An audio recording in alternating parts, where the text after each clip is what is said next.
Well, hello, everyone.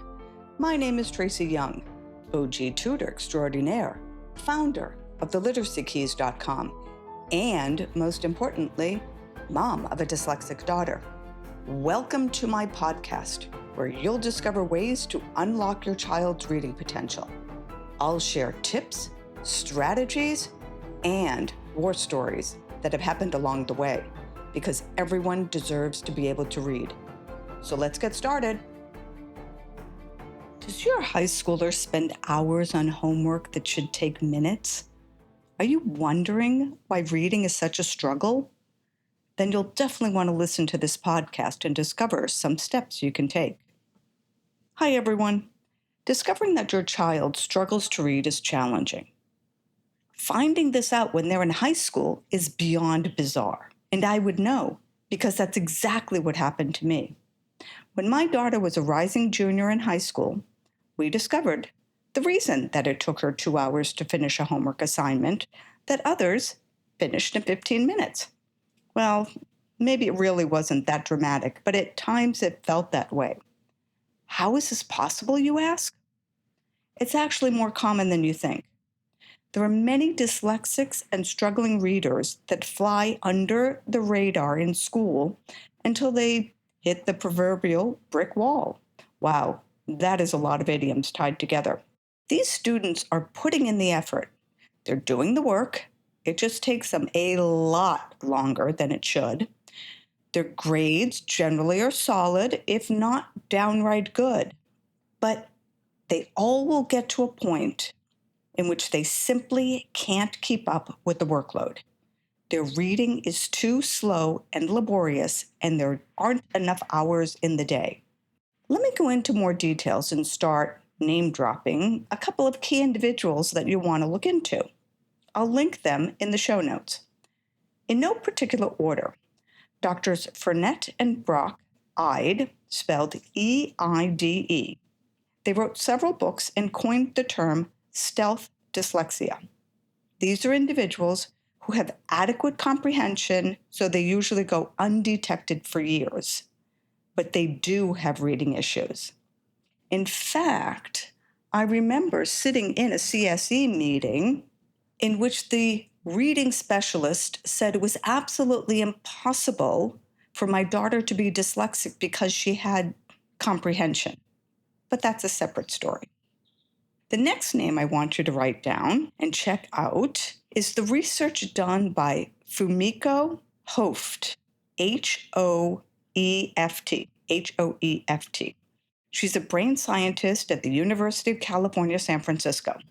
And she proved, with some functional MRI brain scans, that stealth dyslexics exhibit the classic weaknesses in phonemic awareness, which is a fancy term for sound manipulation that you need when you're reading, and decoding, seen in classic cases of dyslexia. So, what is a parent to do if you suspect stealth dyslexia? Go get an evaluation, and while you're waiting the year that it's going to take, let's be practical. I don't know any teenager who's going to agree to attend a reading class where the tutor invites the students to use the Elkonin boxes to sound out words. Yes, they are a lot of fun, and I love using them, but a 15-year-old will not be caught dead near one. These soon-to-be adults have managed on their own, usually for years. And honestly, that needs to be taken into consideration. So what can you do? Start with vocabulary and fluency. Vocabulary becomes much more complex the higher up you go in the academic ladder, with many of the terms rooted in Latin and Greek. Morphology offers a logical way to unlock the meaning of these words and improve spelling. A younger student might learn a word as a sight word, while an older student benefits from breaking the word down into prefixes, roots, and suffixes. Consider the word invisible. Teaching that a prefix in means not, the root this means to see, and the suffix able means to allow, then the student understands that invisible means not able to be seen. It's knowledge that truly transforms words into pieces of a puzzle. Best of all, they can be assembled or taken apart. It's a transferable skill. Once students grasp the meaning of this, then when they come across a dreaded multisyllabic word, they're less likely to skim over it and more likely to break it down into the components that they know the meaning of. At the end of the podcast, I'll share the morphology book that I use just in case you're interested. All right, we talked about vocabulary. Check. Now, onto fluency, which is the accuracy and rate at which you read. Let's start with accuracy. I'm going to digress for a minute. Accuracy is part of the problem that Emily Hanford discussed in her podcast, Sold a Story. If you haven't listened to the podcast, then as soon as you finish listening to me, I encourage you to go find it. It's eye-opening.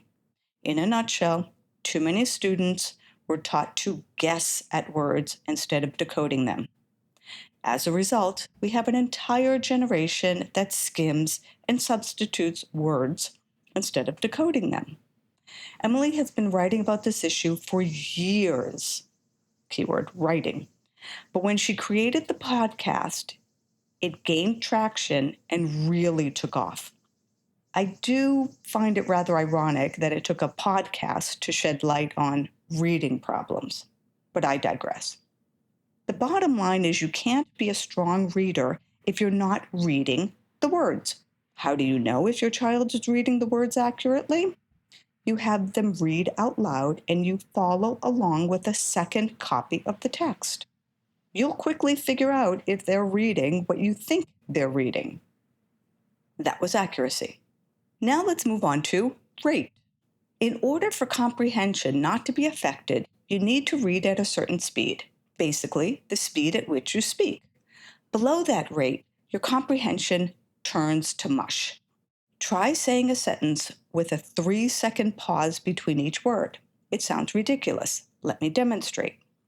Try saying a sentence with a 3-second. All right, it's so slow that I don't even remember what I was trying to say in the beginning. Well, reading is similar. If it's too slow, you don't understand what you're reading. We need to read fast enough to understand what we're reading. It's simple. So how do you help your 15-year-old improve their fluency? Well, number 1, you give them choices, and number 2, use some technology. Let's start with the choices. Find a book that interests your child. Stay with me. Yes, I know your child probably hates reading. What you are going to do is let them use the audiobook. Isn't that cheating, you might ask? No, it isn't. And let me explain why not. They're going to listen to the audiobook while they're following along with the physical book. And that's the key. Have them use an index card or a ruler to track the words while they're listening to the book. They have to stay in sync. Start with a page at a time. This is not about reading the whole book in one sitting. Start with a page at a time.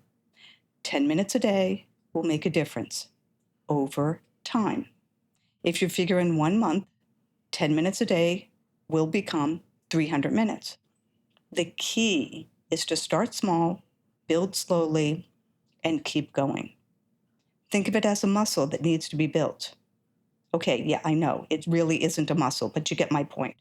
Using the audiobook along with the physical book will help map the words in the brain. It demonstrates elocution and helps with pronunciation of those dreaded multisyllabic words that they've tried to skip over. But since they're doing the morphology at the same time, pretty soon they will be breaking apart those multisyllabic words instead of hop-skipping over them. So there you have it, some practical tips on how to help your older, struggling readers. Well, that's a wrap. Thank you for listening to the Literacy Keys podcast. Follow us on social media, and most importantly, tell a friend. See you next week.